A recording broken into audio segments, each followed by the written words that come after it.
মানুষের সাফল্য এবং কল্যাণ, তার ধ্বংস এবং সর্বনাশের পথ কোথায় তা এই কোরআন বলে দিয়েছে। সফলতা কিসে আসবে, ধ্বংস কিসে আসবে, এ কথা আল্লাহ কোরআনে বলে দিয়েছে। আমি আজকে এই সূরা বেছে নিলাম এই কারণে, আমরা চলছি ধ্বংসের দিকে। কোন দিকে যাচ্ছি বলেন না, কোন দিকে? আমার তো মনে হয় হেমিলেনের সেই বংশীবাদক যেন বাঁশি বাজিয়ে চলছে, আর গোটা জাতি তার পেছনে সমুদ্রে ডুবে মরার জন্য অগ্রসর হচ্ছে। বন্ধুগণ, আমি বলতে চাচ্ছি যে আজ আমরা সফলতা এবং ব্যর্থতা কিসে, লাভ আর ক্ষতি কিসে, এটা বুঝতে পারছি না বলেই গোটা জাতির এই দুর্দিনে সূরা ওয়াল আসর এইটাই আমাদের আলোচনা করা উচিত বলে আমি মনে করি। এর মধ্যেই আল্লাহ পাক আমাদের লাভ, আমাদের ক্ষতি, আমাদের সাফল্য, আমাদের ব্যর্থতা এর মানদণ্ড নির্ণয় করে দিতে পারেন কে? কথা বোঝেন নাই? তাহলে বলেন না, কে দিতে পারেন? সেই আল্লাহ রাব্বুল আলামিন, তিনি কোরআনকে দিয়েছেন, এই সূরা তিনি নাযিল করেছেন। ইমাম শাফি রাহমাতুল্লাহ আলাইহি বলেছেন, লোকেরা যদি এই ছোট্ট সূরাটি উপরে চিন্তা ভাবনা করে তাহলে একটা মানুষের জন্য এই সূরাটাই তার হেদায়েতের জন্য যথেষ্ট হয়ে যেতে পারে, আর কিছু লাগে না। এই ছোট্ট সূরাটি একটা মানুষের সম্পূর্ণ হেদায়েত হওয়ার জন্য যথেষ্ট। আল্লাহ রাব্বুল আলামিন শুরু করছেন এভাবে, ওয়াল আসরি ইন্নাল ইনসানা লাফি খুসর। ওয়াল আসরি, আসরের আগে একটা অ আছে। আরবি গ্রামার অনুযায়ী এই অটা হচ্ছে ওয়াও কাসমিয়া, এটা হচ্ছে শপথ, আল্লাহ কসম করছে। আপনারা খুব চিন্তা ভাবনা করেন, মাথা ঠান্ডা করে, প্রাণ এবং দিল, মন, মগজ সব এদিকে আপনারা গভীর মনোনিবেশ সহকারে যদি শোনেন তাহলে বুঝতে পারবেন আল্লাহ পাক শপথ করতেছেন, কসম করতেছেন। এটা কি সোজা ব্যাপার না বিরাট ব্যাপার? আমরা তো কসম করি, আমরাও তো কসম করি। কখন করি? কথাটাকে নিশ্চিত করার জন্য, দৃঢ়ভাবে বিশ্বাস করার জন্য বলি, আল্লাহর দোহাই, আল্লাহর কসম, এই বলে আমরা আমাদের কথাকে উপস্থাপন করি অধিকতর বিশ্বাস করার জন্য। আল্লাহ পাক কসম করতেছেন, তবে আল্লাহর কসম আর আমাদের কসম এক না। আমরা কসম করি সবচাইতে যিনি বড়, মহানত্ব, বিরাটত্ব, শ্রেষ্ঠত্বের উপরে ভিত্তি করে আমরা কসম করি, যেহেতু আল্লাহর চাইতে মহান, বড়, শ্রেষ্ঠ আর কেউ নাই। এই জন্যে আল্লাহর চাইতে বড় কেউ নাই বলে আমাদের জীবনের শ্রেষ্ঠ স্লোগান, মুসলমানের জীবনে শ্রেষ্ঠ স্লোগান নারে তাকবীর। আসতে বললেন কেন?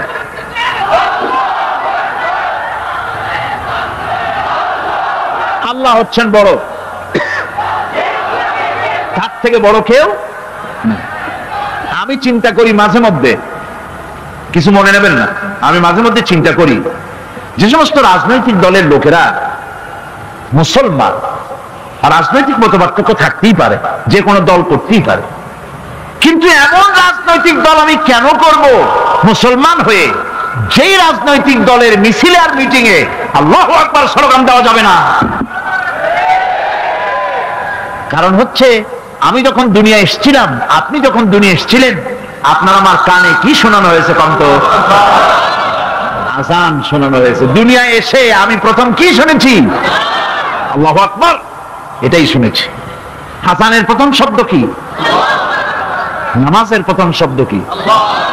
ইকামতের প্রথম শব্দ কি? জানাজা, জীবনের শেষ নামাজ, এটার প্রথম শব্দ কি? এটা শেষ শব্দ কি? তাহলে এর সিগনিফিকেন্সটা কি?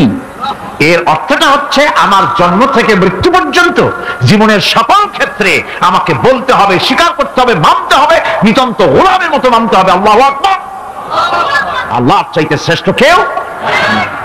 আমরা কসম করি যেহেতু আল্লাহ বড়, তার বিরাটত্বের উপরে নির্ভর করে আমরা কসম করি, কিন্তু আল্লাহর চাইতে বড় তো কেউ নাই। উনি কসম যখন করবেন, উনি করবেন কিসের কসম? আমাদের কসম আর আল্লাহর কসম এক নয়। রব্বুল আলামিন যখন কসম করেন, তিনি তার কাছে বড়, তার চাইতে বড় কেউ নাই, শ্রেষ্ঠ কেউ নাই, মহান কেউ নাই। সেজন্য তিনি যে কসম করেন, যে কথা বলতে চান, ওই কথার সাথে, ওই বিষয়ের সাথে যার সম্পর্ক, যার সাযুজ্য আছে, সম্পৃক্ততা আছে, সিমিলারিটি আছে, তার কসম আল্লাহ পাক করেন। যেহেতু এখানে আল্লাহ রাব্বুল আলামিন মানুষের সফলতা, ব্যর্থতা, মানুষের লাভ আর ক্ষতির কথা বলবেন, সেজন্য আল্লাহ পাক মানুষের জীবনের সাথে, মানুষের সম্পর্ক রয়েছে, তার জীবনের, মানুষের সাথে সম্পর্ক রয়েছে, সময়ের, মানুষের সঙ্গে সম্পর্ক রয়েছে ইতিহাসের। তাই রব্বুল আলামিন বলেন, ওয়াল আসরি ইন্নাল ইনসানা লাফি খুসর। আমি কসম করি সময়ের, আমি কসম করি ইতিহাসের, আমি কসম করি জীবনের, আমি কসম করি সময়ের। যেহেতু এই জীবন আছে বলে আমরা আছি, জীবন না থাকলে আমরা বাঁচি না। ইতিহাসের কসম আল্লাহ করেন, কারণ হলো ইতিহাস মহাকালের সাক্ষী। এই মহাকালের দুষ্কৃতি কারা, তাদের দুষ্কৃতি যারা, তাদের দুষ্কৃত, তাদের দুষ্কৃত কর্ম, যা তারা যে খারাপ কাজ করেছে, সেই খারাপ কাজের ইতিহাস ধারণ করেছে। যারা সুকৃতি করেছে, তাদের সুকর্মগুলি ইতিহাস ধারণ করেছে। ইতিহাস হচ্ছে নীরব সাক্ষী। আল্লাহ বলেন, আমি ওই ইতিহাসের সাক্ষী, আমি জীবনের সাক্ষী, আমি সময়ের সাক্ষী। যেহেতু সময় কারোর জন্য বসে থাকে না। সময়ের ব্যাপারে হযরত ইবনে কাইয়্যিম রাহমাতুল্লাহ আলাইহি তিনি বলেছেন, মা মাযা ফিদ দুনিয়া আহলামুন ওয়া মা বাকিয়া মিনহা আমানি।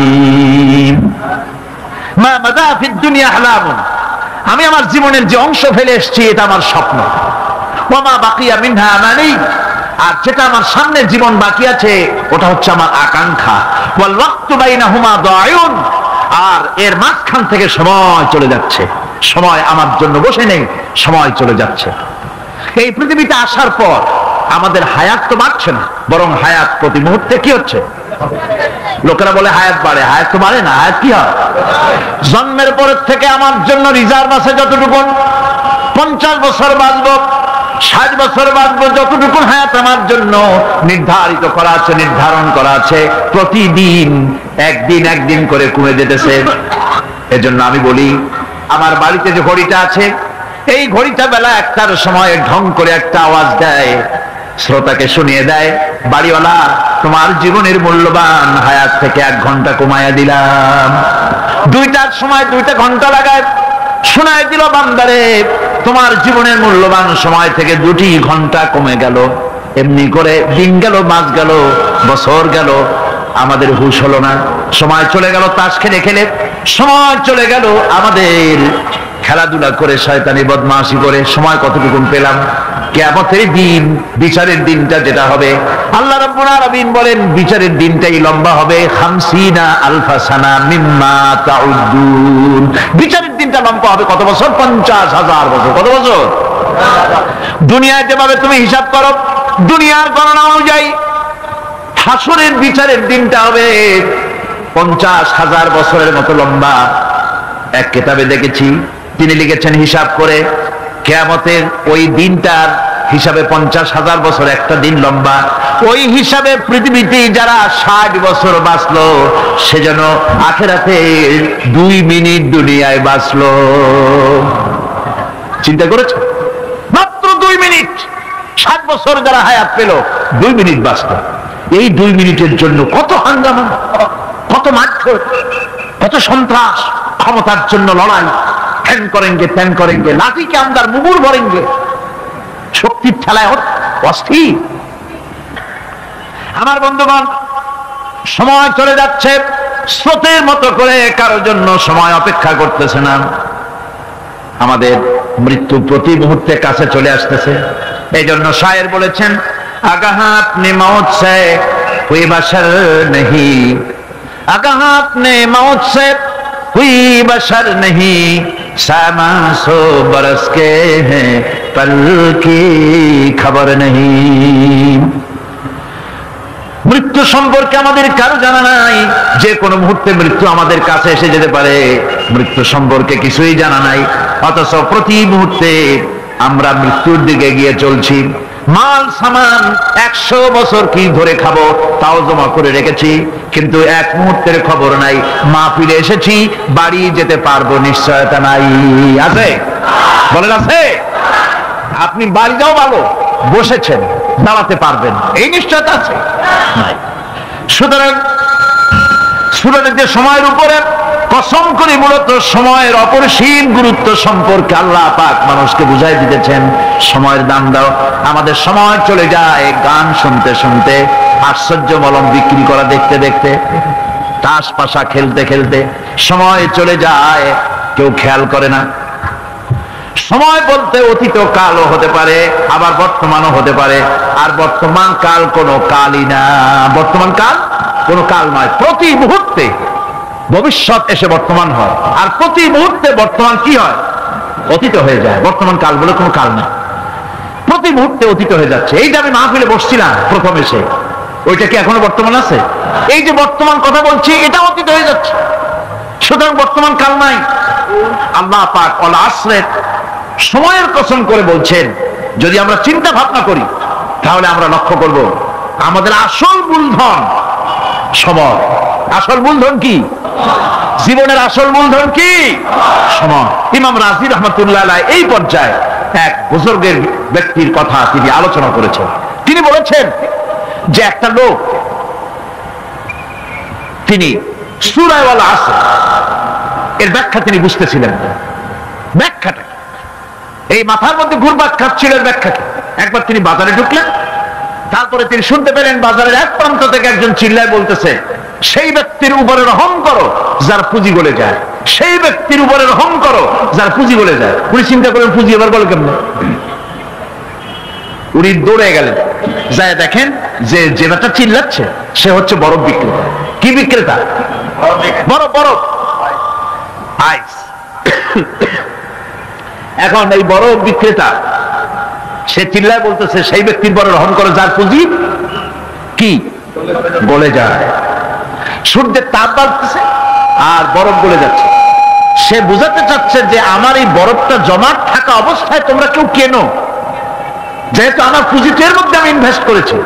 এটা যদি পানি হয়ে যায় তো পানি তো কেউ কিনবে না, এটা তো যেখানে সেখানে পাওয়া যায়। বরফ পাওয়া যায় না বলেই তো আমি বরফ কিনে আনছি। তোমরা আমার প্রতি দয়া করো, তাড়াতাড়ি করে বরফটা কিনে নিয়ে যাও। ইমাম রাজি রহমতুল্লাহ আলাইহি বলেন, বুজুর্গ ব্যক্তি চিৎকার মেরে বললেন, আল্লাহু আকবার। আমি কিন্তু এই বরফ বিক্রেতার ঘোষণার মধ্য দিয়ে সূরা ওয়াল আসরের তাফসীর আমি বুঝে ফেলেছি। তার মানে হলো বরফ বিক্রেতা যেভাবে বলতেছে সেই ব্যক্তির উপরে রহম করো যার পুঁজি গলে যায়, আমারও তো একটা পুঁজি আছে, ওই পুঁজির নাম হায়াত। প্রতি মুহূর্তে আমার পুঁজি তো গলে যেতেছে, আমার পুঁজি তো গলে যায়, প্রতি মুহূর্তে কমে যেতেছে। আহারে এই পুঁজি যে গলে গেল, ধরে রাখতে পারলাম না, এই জন্য কিছুই তো করতে পারি নাই। সূরা ওয়াল আসরের ভিতরে মানুষের আয়ুষ্কাল দেওয়া হয়েছে, বরফ গলে যাওয়ার মতো দ্রুত সে আয়ু কমে যাচ্ছে। একে যদি নষ্ট করে ফেলা হয়, ভুল কাজে ব্যয় করা হয়, সেটাই হচ্ছে মানুষের মূল ক্ষতি। মানুষের মূল ক্ষতি। ব্যবসায় ক্ষতিগ্রস্ত হয়েছে, এটা মূল ক্ষতি নয়। স্বাস্থ্য হারাইছে, মূল ক্ষতি নয়। রাজনীতিতে ব্যর্থ হয়েছে, মূল ক্ষতি নয়। জীবনে মন্ত্রিত্ব হারাইছে, মূল ক্ষতি নয়। মূল ক্ষতি প্রতি মুহূর্তে সময় নষ্ট হচ্ছে, এটাই মূল ক্ষতি। ভাইরা, কিয়ামতের দিন জান্নাতীদের কোনো দুঃখ থাকবে না, সকলের দুঃখ থাকবে। জান্নাতীদের কোনো দুঃখ থাকবে নাকি? থাকবে, থাকবে। জান্নাতীদের মনের মধ্যে একটা দুঃখই থাকবে। ভালো করে শুনুন, জান্নাতীদের মনের মধ্যে একটা দুঃখই হবে। তারা মনে মনে চিন্তা করবেন, আফসোস করবেন, আরে যদি দুনিয়ায় বসে অমুক সময় বাসে বসেছিলাম, আজে বাজে চিন্তা করেছি, বাড়ির ড্রয়িং রুমে একা একা বসে বসে আজে বাজে চিন্তা করেছি, অমুক অমুক সময় খেলাধুলায় কাটাইছি, এই সময়গুলিতে যদি সুবহানাল্লাহ, আলহামদুলিল্লাহ, লা ইলাহা ইল্লাল্লাহ, আল্লাহু আকবার এই তাসবিহ যদি পড়তাম, জিকির আজগার করতাম, জান্নাতের ভিতরে আরো নিয়ামত লাভ করতে পারতাম। সময়টা তো কাজে লাগাইলাম না। মানুষের সত্য, মুমিনের সব কাজে সব। ওয়াকুলু লিন্নাসি হুসনা, মানুষের সঙ্গে ভালো ভালো কথা কও, মানুষের সঙ্গে হাসি মুখে কথা কও। একজনের সাথে হাসি মুখে কথা বললে আপনার একটা সদকা দেওয়ার মতো সমান সব আমলনামায় লেখা হয়ে গেল। ভালো ভালো কাম করো। বন্ধুগণ, সময় দ্রুত গতিতে চলে যাচ্ছে, মানুষের জীবন ক্ষতিগ্রস্ত হচ্ছে। ক্ষতি থেকে বাঁচতে পারবে 4টা গুণ যার মধ্যে আছে, বাকি সব ক্ষতিগ্রস্ত হয়ে যাবে। আমার ভাইয়েরা, এই কথাগুলি বলে আল্লাহ পাক যেন এরকম একটা দৃষ্টান্ত দিলেন। আপনি যদি পরীক্ষার হলে গিয়া দেখেন ছাত্ররা পরীক্ষা দিতেছে, পরীক্ষার জন্য নির্ধারিত সময় কতটুকু? 3 ঘন্টা। 3 ঘন্টা, 3 ঘন্টা। আপনি গিয়ে দেখলেন কোন একজন পরীক্ষার্থী পরীক্ষা দিতে গিয়ে আর একদিকে তাকায় আছে, আকাশের তারা গুনতেছে, অথবা সে গল্প করতেছে, অথবা পরীক্ষা বাদ দিয়ে আজে বাজে কিছু লিখতেছে। আপনি যেমন তাকে, ওই ছেলেটাকে আনবো না, গাফেল ছেলেটাকে ঘড়ির দিকে তাকায় বলেন, এই ছেলে ওই ঘড়ির দিকে তাকাও, দেখো তোমার সময় কিন্তু চলে যেতেছে, মাত্র 1 ঘন্টা আর তুমি সময় নষ্ট করতেছো। আল্লাহ যেন স্নেহ পরবশে তামাম পৃথিবীর গোলামদেরকে, বান্দাদেরকে আঙ্গুল নির্দেশনা দিয়ে বলছেন, বান্দারা প্রতি মুহূর্তে তোর জীবনের মূল্যবান সময় চলে যেতেছে, প্রতি মুহূর্তে সময় যাচ্ছে। আল ইনসান, ইনসান বলতে শুধু মুসলমান না, ইনসান বলতে কি মুসলমান শুধু না, আল ইনসান মানব মণ্ডলী, বিশ্বের সমস্ত মানুষকে আল্লাহ বলছেন, হিন্দু, খ্রিস্টান, বৌদ্ধ, নাসারা, ইহুদি, মজুসি, মুসলমান, বিশ্বের সব মানুষকে আল্লাহ বলছেন। যেহেতু আল্লাহ স্রষ্টা, মানুষের ব্যাপারে সার্বিক কল্যাণময় কথা কে বলতে পারেন? কে বলতে পারেন? সে আল্লাহ রাব্বুল আলামিন বলছেন, সময় চলে যাচ্ছে ও পৃথিবীর মানুষেরা। এই মানুষ বলতে আল্লাহ রাব্বুল আলামিন কোন ব্যক্তি, কোন গোষ্ঠী, কোন জাতিকে বলেন নাই, বলেছেন সমগ্র মানবতাকে। এর অর্থ হচ্ছে সূরাটিতে উল্লেখ্য 4টি গুণ যদি আমল করতে পারে লোকেরা, যেই ব্যক্তি করবে, যেই সমাজ করবে, যেই রাষ্ট্র করবে, যেই গোষ্ঠী করবে, যেই জাতি করবে, তারাই ক্ষতি থেকে বেঁচে যাবে। আর যারা করবে না তারা ক্ষতিগ্রস্ত হবে। কি হবে বলুন? এখন আল্লাহ পাকের কথা শুনুন। আল্লাহ পাক বলছেন, ওয়াল আসরি ইন্নাল ইনসানা লাফি খুসর। খুসরিন, এই যে খুসর, খাসারা, এই শব্দটা হচ্ছে আবিধানিক অর্থে ক্ষতি হচ্ছে লাভের বিপরীত। লাভের বিপরীত কি? ক্ষতি। নাফা, এই নাফার বিপরীত কি? নোকসান। খাসারাটা কি? নোকসান বলা হয় পুঁজি 50,000 খাটাইছিলাম, লাভ করতে পারি নাই, পুঁজি ঠিক আছে, এটাকে বলা হয় নোকসান। এটাকে কি বলা হয়? নোকসান। কিন্তু আমি পুঁজি খাটিয়েছিলাম 50,000 টাকা, লাভ তো হয়ই নাই, পুঁজিও চলে গেছে, আমও গেছে, ছালাও গেছে, আমও নাই, ছালাও নাই। এইটারে আরবিতে কি বলা হয়? দেউলিয়া। দেউলিয়া হয়ে গেছে। দেউলিয়াটা বোঝেন ভালো আপনারা, দেউলিয়া হয়ে গেছে। কোরআন লাভ বা সাফল্যের ধারণা যেমন নিছক পার্থিব নয়, সমৃদ্ধির কথা শুধু পার্থিব নয়, জন্ম থেকে শুরু করে মৃত্যু পর্যন্ত। কোরআনের লাভের কথা যখন বলা হয় তখন জন্ম থেকে মৃত্যু পর্যন্ত, আখিরাত পর্যন্ত, কিয়ামত পর্যন্ত। ক্ষতিটাও জন্ম থেকে শুরু করে মৃত্যু পর্যন্ত, কিয়ামত পর্যন্ত ক্ষতিটাও। এই ক্ষতি থেকে বাঁচাবার জন্য কোরআনে কারীমে বিভিন্ন জায়গায় এই খাসারা শব্দ ব্যবহার করা হয়েছে। আল্লাহ রাব্বুল আলামিন বলছেন, ওয়ামান খাফফাত মাওয়াজিনুহু ফাউলাইকাল্লাযীনা খাসিরু আনফুসাহুম বিমা কানু বিআয়াতিনা ইয়াযলিমুন। যাদের পাল্লা ভারী হবে কিয়ামতে তারাই হবে সফলকাম, আর যাদের পাল্লা হালকা হবে, নেকির পাল্লা, নেকির পাল্লা যাদের হালকা হবে তারা হবে ক্ষতিগ্রস্ত। তারা নিজেদের ক্ষতি নিজেরাই ক্ষতি সাধনকারী হবে কিয়ামতের দিন। কাজে মানুষের জীবনের সমুদয় কার্যাবলীর ভালো অংশ যদি খারাপ অংশের উপরে বিজয়ী হয়, তারপরে খারাপ অংশ পাওনাদারদের দিয়ে টিয়া, এরপরে যদি নেকি কিছু বাকি থাকে, তাহলে বোঝা গেল লোকটা কিয়ামতে নাজাত পাবে। আর যদি ভালো কাজের উপরে খারাপ কাজ বিজয়ী হয়ে যায় আর সমস্ত পাওনাদারদেরকে পাওনা মিটাইয়া তারপরও পাপ বাকি থেকে যায়, এক চাইতে খাসারা পৃথিবীতে, আকাশে, জমিনে কিছুই আর হবে না। এর থেকে বাঁচার জন্য আল্লাহ পাক, এই খাসারা থেকে বাঁচার জন্যই মানুষকে এই কথা বলছেন। এই কথাটি কোরআনে কারীমের অন্য একটি আয়াতে আরো সুন্দর করে বলা হয়েছে, যারা নাকি এই দুনিয়ার বুকে যারা নিজেদের পুঁজি খাটাইছে, জীবনের পুঁজি সুদ কামাইতে খাটালো, জীবনের পুঁজি খাটালো হারাম কামাইয়ের ভিতরে, অন্যায় কাজের ভিতরে, যারা জীবনের পুঁজিকে আল্লাহর দ্বীনের কাজে লাগাতে পারে নাই, তাদের সম্পর্কে বলা হচ্ছে হাসিরাদ দুনিয়া ওয়াল আখিরাতা যালিকা হুয়াল খুসরানুল মুবিন। হাসিরাদ দুনিয়া ওয়াল আখিরা, দুনিয়াও ক্ষতিগ্রস্ত, আখিরাতেও ক্ষতিগ্রস্ত। এটা হচ্ছে তার জন্য সুস্পষ্ট ক্ষতি, এর থেকে বড় ক্ষতি আর কিছুই হতে পারে না। আল্লাহ পাক কোরআনে কারীমে অন্যত্র বলেছেন ওয়া নুনাজ্জিলু মিনাল কুরআনি মা হুয়া শিফাউন ওয়া রাহমাতুন লিল মুমিনিন ওয়া লা ইয়াজিদু যালিমিনা ইল্লা খাসারা। আমি এই কোরআন অবতরণের পরিক্রমায় এমন সব বিষয় অবতীর্ণ করেছি যা মুমিনদের জন্য নিরাময় এবং তাদের জন্য রহমত, আর জালিমদের জন্য ক্ষতি ছাড়া আর কিছুই বৃদ্ধি পায় না। জালিমদের জন্য ক্ষতি বৃদ্ধি পায়, আর যারা মুমিন তাদের জন্য এর মধ্যে নিরাময় আছে, এর মধ্যে রহমত আছে। অর্থাৎ যারা এই কোরআনকে যারা নিজেদের আইনের কিতাব হিসেবে গ্রহণ করেছে, কোরআনকে তাবিজের কিতাব হিসাবে নয়, ধর্মীয় কিতাব হিসাবে নয়, কোরআন সংবিধান। কোরআন কি? কোরআনকে যারা সংবিধান হিসাবে মেনে নিয়েছে, কোরআনকে যারা সংবিধান হিসাবে গ্রহণ করলো, ব্যক্তি, পরিবার, সমাজ, রাষ্ট্রে, তাদের যাবতীয় মানসিক, বুদ্ধিবৃত্তিক, নৈতিক, তামাদ্দুনিক রোগের নিরাময় হবে, এর দ্বারা শান্তি হবে। কিন্তু যেসব জালিম এই কোরআনকে প্রত্যাখ্যান করেছি, কোরআনকে যারা মৌলবাদীদের কিতাব বলে, কোরআনের কথা বললে মৌলবাদ বলে গালি দেয়, তারা তাদের কপালকে পোড়াইয়া ছাই বানাইয়া দিছে,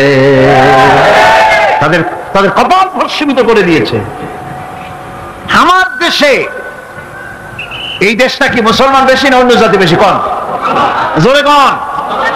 মুসলমান সবচেয়ে। খুব লক্ষ্য করে শোনেন, এই দেশে সবচেয়ে মুসলমান বেশি, ইন্দোনেশিয়ার পরে। পৃথিবীর দ্বিতীয় বৃহত্তম মুসলিম দেশ হলো কোনটা? বাংলাদেশ। এই দেশে ইসলামরে যত গালি দেওয়া হয়েছে, কোরআনকে যত গালি দেওয়া হয়েছে, আলেমদেরকে যত গালি দেওয়া হয়েছে, রাসূলুল্লাহকে যত গালি দেওয়া হয়েছে, ইসলামের আদর্শকে যত গালি দেওয়া হয়েছে, পৃথিবীতে কোন দেশে এইভাবে ইসলামকে গালি দেওয়া কোথাও হয় না। এমনকি আমেরিকার মতো দেশে, ইংল্যান্ডের মতো দেশেও কোরআনের বিরুদ্ধে এত কথা কেউ বলতে সাহস পাবে না, ইসলামের বিরুদ্ধে কথা বলতে সাহস পাবে না, যেহেতু মুসলমানেরা সেখানে পাল্টা আক্রমণ করবে। আজ আমার দেশে মুসলমানের ঘরের সন্তান হইয়া ইসলামের বিরুদ্ধে তারা বক্তব্য রাখে। মৌলবাদ মৌলবাদ জিকির উঠে গেছে। আমেরিকার প্রেসিডেন্টরা যখন শপথ নেন, প্রেসিডেন্ট হিসাবে ওথ নেন, বাইবেলের উপরে হাত রাখেন আর বলেন এই মহাগ্রন্থকে স্পর্শ করে শপথ নিচ্ছি, আমি আমার চিন্তা চেতনা, আমার মেধা, আমার প্রজ্ঞা, সবটা আমার জাতি, আমার দেশকে উন্নয়নের জন্য, এর সমৃদ্ধির জন্য, এর সংরক্ষণের জন্য আমি আমার জীবনকে উৎসর্গ করব। বাইবেলের উপরে স্পর্শ করে এই শপথ তারা নেন। আমার দেশের প্রেসিডেন্ট, প্রধানমন্ত্রী শপথ নেওয়ার সময় কোরআন শরীফের উপরে হাত রাখে যদি, তাহলে বলা হবে বেচারা মৌলবাদী হয়ে গেছে। এটা করা যাবে না। আর যদি কেউ করে সামান্য কিছু, কোরআন না, যদি তসবিহও আসে, তাহলে বুঝতে হবে জাতির সাথে একটা প্রতারণা ছাড়া কিছুই না। কাজেই ধর্মের প্রতি আকর্ষণ একটা ভিন্ন জিনিস, সেই জিনিসকে ছেড়ে যারা দেয় তারাই ক্ষতিগ্রস্ত হয়, আর যারা ধরে রাখে তারা দুনিয়ায় ক্ষতিগ্রস্ত হয় না। আল্লাহ পাক এখানে রাসূল কারীম সাল্লাল্লাহু আলাইহি ওয়াসাল্লাম একটি হাদিস প্রণিধানযোগ্য কোরআনের ব্যাপারে। হুজুর বলেছেন আল কোরআনু হুজ্জাতুন লাকা ওয়া আলাইকা। এই কোরআন হয় তোমার পক্ষের সাক্ষী, না হয় এই কোরআন তোমার বিপক্ষের সাক্ষী। কিয়ামতে এই কোরআন হয় তোমার পক্ষে কাজ করবে, নতুবা এই কোরআন তোমার বিপক্ষে কাজ করবে। দুই অবস্থা থেকে খালি হবে না, হয় কোরআন তোমার পক্ষে সাক্ষী দেবে, না হয়। আমরা কি চাই? কিয়ামতে কি চাই? বলেন কি চাই? কোরআনের পক্ষে যদি আমরা সাক্ষী চাই, তাহলে এই কোরআনের পক্ষে আমাদেরকে কাজ করতে হবে। এছাড়া আমাদের নাজাতের কোন পথ নাই। আমাদের মুক্তির পথ হচ্ছে কোরআন কেন্দ্রিক, রাসূলুল্লাহ হাদিস কেন্দ্রিক। এর বাইরে আমাদের সমস্ত পুঁজি নষ্ট হয়ে যাবে। আমাদেরকে পৃথিবীতে টিকে থাকতে হলে কোরআনের উপরে ভিত্তি করে আমাদেরকে বাঁচতে হবে, টিকতে হবে। কোরআনে কারিমে আল্লাহ রাব্বুল আলামিন অন্যত্র বলেছেন, কুল ইন্নাল খাসিরিনাল্লাযীনা খাসিরু আনফুসাহুম ওয়া আহলিহিম ইয়াওমাল কিয়ামাহ আলা যালিকা হুয়াল খুসরানুল মুবিন। বলো, প্রকৃত দেউলিয়া তারাই যারা কিয়ামতের দিন নিজেকে, নিজের পরিবারবর্গকে এই ক্ষতির দিকে যারা ঠেলে দেবে। ভালো করে শুনে নাও, এটি হচ্ছে সুস্পষ্ট ক্ষতি, সুস্পষ্ট দেউলিয়াপনা। এই ক্ষতি থেকে বাঁচার জন্য আল্লাহ রাব্বুল আলামিন কোরআনে কারীমের মধ্যে বলেছেন, ওয়াল নাসরি ইন্নাল ইনসানা লাফি খুসর। পড়েন সবাই, ওয়াল নাসরি ইন্নাল ইনসানা লাফি খুসর। মানুষের, সমগ্র মানুষের জীবন ক্ষতিগ্রস্ত, ব্যর্থ। কে বলতেছেন? গা শিউরে ওঠার কথা না? গা শিউরে ওঠে। আল্লাহ বলতেছেন ক্ষতিগ্রস্ত, ব্যর্থ। আপনি যতই মনে করেন আপনার মিল আছে, কল আছে, কারখানা আছে, মন্ত্রী, টাকা পয়সা আছে, প্রেসিডেন্ট হয়েছেন, প্রধানমন্ত্রী হয়েছেন, আপনার জীবন সফল হয়েছে, আল্লাহ বলেন না, জীবন ব্যর্থ, জীবন বিফল, জীবন ক্ষতিগ্রস্ত।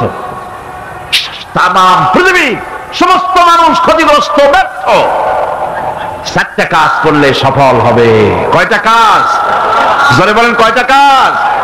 ইল্লাল্লাযীনা আমানু ওয়া আমিলুস সালিহাতি ওয়া তাওয়াসাউ বিল হাক্কি ওয়া তাওয়াসাউ বিস সাবর। 4টা কাজ করলে জীবন হবে সফল। এই ব্যর্থতা থেকে, এই ক্ষতি থেকে যদি বাঁচতে চাই কিনা? কারা কারা চাই? দেখাই তো হাত। কারা কারা চাই? ক্ষতির হাত থেকে বাঁচতে চাই তারা? আলহামদুলিল্লাহ, হাত নামান।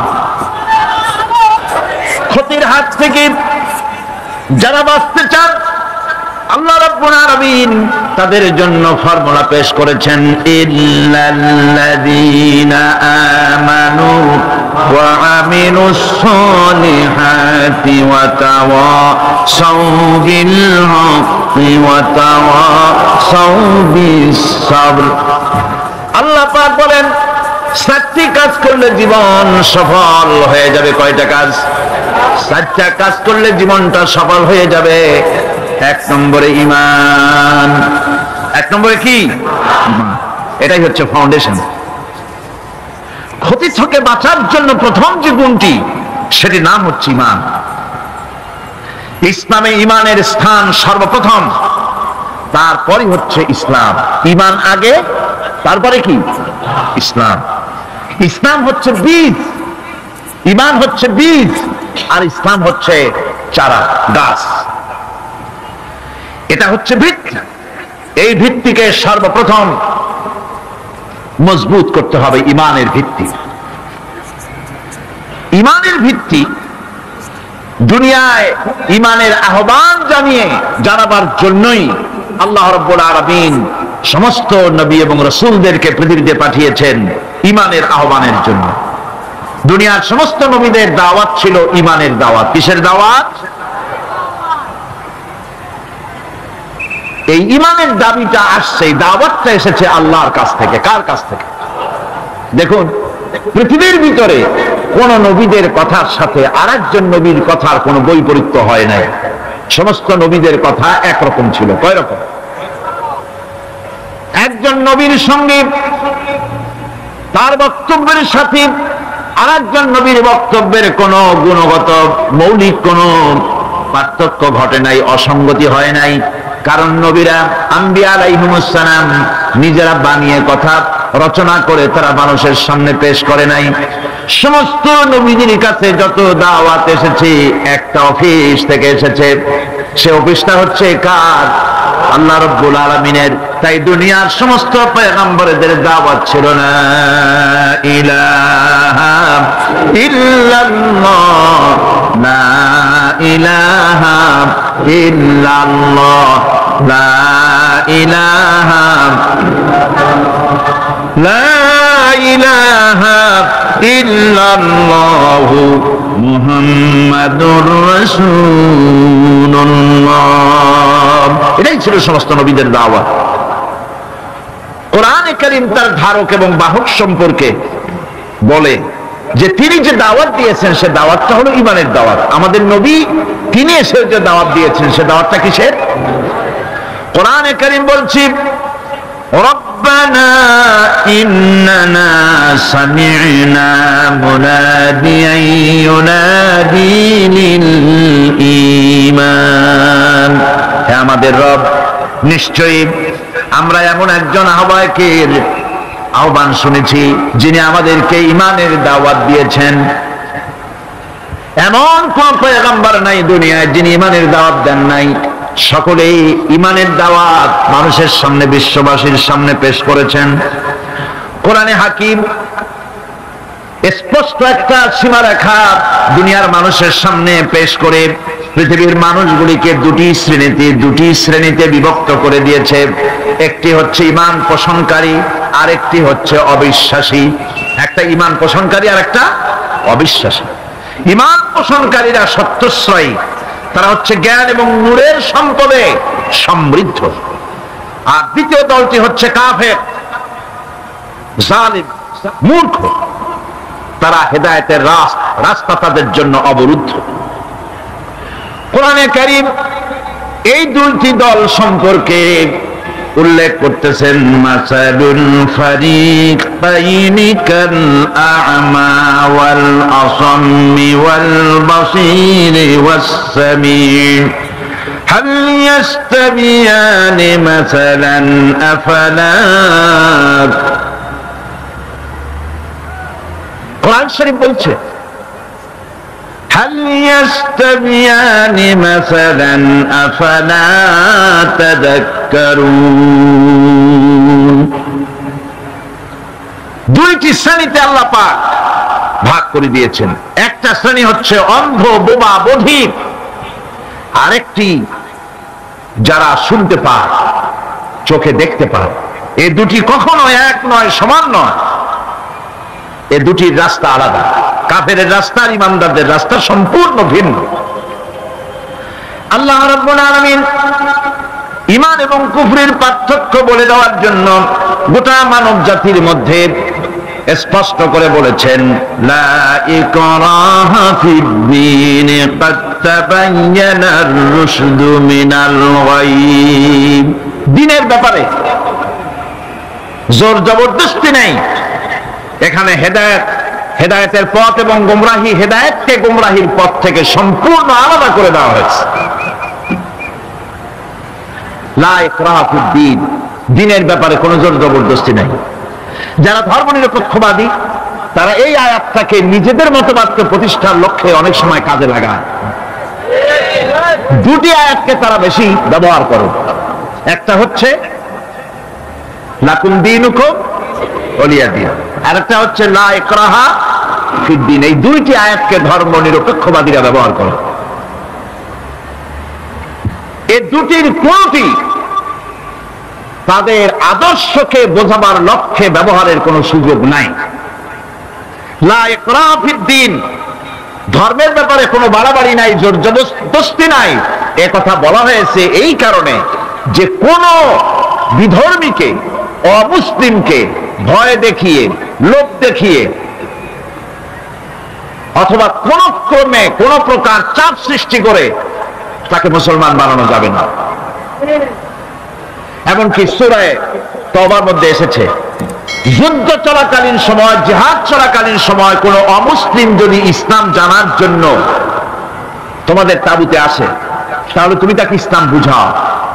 ইসলাম শোনার পরে যদি মেনে নেয় ভালো কথা, আর যদি না মানে তাকে তার তাঁবু পর্যন্ত ফিরে যেতে দাও। মাঝপথে তাকে আক্রমণ করা যাবে না। ধর্মের ব্যাপারে কোনো বাড়াবাড়ি নাই। লা ইকরাহা ফিদ-দীন, এর দ্বারা ধর্মনিরপেক্ষতার কোনো কথা বোঝানো হয়নি।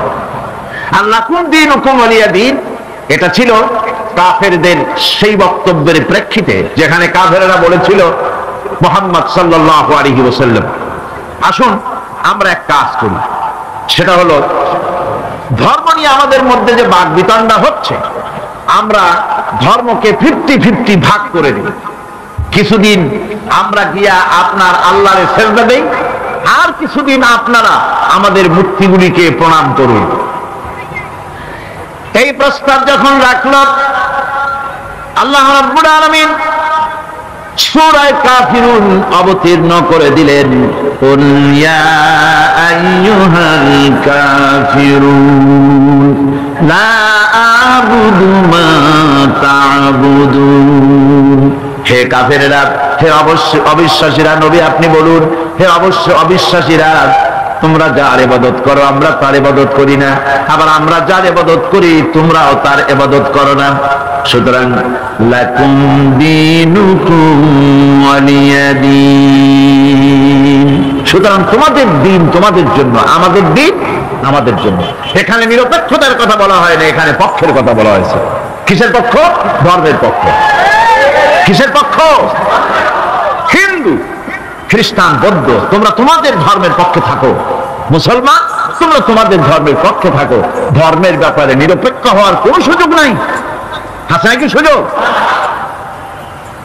আমি পার্লামেন্টে বলেছি এই কথা, যে একটা ধর্মের উপরে বিশ্বাস করে নিজেকে একটা ধর্মের পক্ষের ব্যক্তি হিসাবে ঘোষণা করে, কেউ বলছে, দাবি করছে আমি হিন্দু, কেউ বলছে আমি বৌদ্ধ, কেউ বলছে আমি খ্রিস্টান, কেউ বলছে আমি মুসলমান, নিজেকে একটা ধর্মের বিশ্বাসী ঘোষণা করার পর আমি ধর্ম নিরপেক্ষ, এই কথাটা মিথ্যা, বানোয়াট, জালিয়াতি, প্রতারণা, মুনাফিক। কোন ধর্মের অনুসারী ব্যক্তি ধর্ম নিরপেক্ষ হতে পারে না। কেবলমাত্র নাস্তিক, যারা আল্লাহরে মানে না, আল্লাহকে স্বীকার করে না, ওরা বলতে পারে আমরা ধর্ম নিরপেক্ষ, ধর্মের ব্যাপারে আমরা নিরপেক্ষ, গুলো মানি না, বিশ্বাস করি না। কিন্তু যারা ধর্মে মানে, সেদের যে ধর্মেরই হোক না কেন, সে ব্যক্তি ধর্ম নিরপেক্ষ যদি দাবি করে, এটা মিথ্যে কথা, এটা মুনাফিকি ছাড়া কিছু হতে পারে না। মুসলমানকে, যে কোনো জাতিকে যে ধর্মে আছে ধর্মের পক্ষে থাকা, এটা কথাই বলা হচ্ছে। এখন আমি বলতেছিলাম ইমানের কথা। ইমান আগে আনতে হবে। ইমান সম্পর্কে আল্লাহ রাব্বুল আলামিন বলতেছেন, ইমান হলো আগে, তারপরে ইসলাম। আবার ইমান আনার আগে আবার কুফরি একটা শব্দ আছে, সেটা হলো ফামান ইয়াকফুর বিত্তাগুতি ওয়া ইউমিন বিল্লাহি ফাকাদ ইসতামসাকা বিল উরওয়াতিল উসকা লা ফিসামা লাহা ওয়াল্লাহু সামিউন আলীম। ফামান ইয়াকফুর বিত্তাগুত, যে ব্যক্তি তাগুতকে অস্বীকার করেছে, সর্বপ্রথম তাগুতকে অস্বীকার করতে হবে। ওয়া ইউমিন বিল্লাহ, আর এরপরে আল্লাহর উপরে যে ঈমান আনলো, ফাকাদ ইসতামসাকা বিল উরওয়াতিল উসকা, সেমন এক শক্ত অবলম্বন ধারণ করলো যা তাকে কোনো কিছুই বিচ্ছিন্ন করবে না, ধ্বংস করে দেবে না। সুবহানাল্লাহ। এখন সত্যিকারের ঈমানদারের পরিচয়টা কি? কোরআনে কারীম সত্যিকারের ঈমানদারের পরিচয় এভাবে পেশ করতেছে, ইন্নামাল মুমিনুনা আল্লাযীনা আমানু বিল্লাহি ওয়া রাসূলিহি সুম্মা লাম ইয়ারতাবু ওয়া জাহিদু বিআমওয়ালিহিম ওয়া আনফুসিহিম ফি সাবিলিল্লাহ উলাইকা হুমুস সাদিকুন। ঈমানের দাবিতে সত্যবাদী কারা?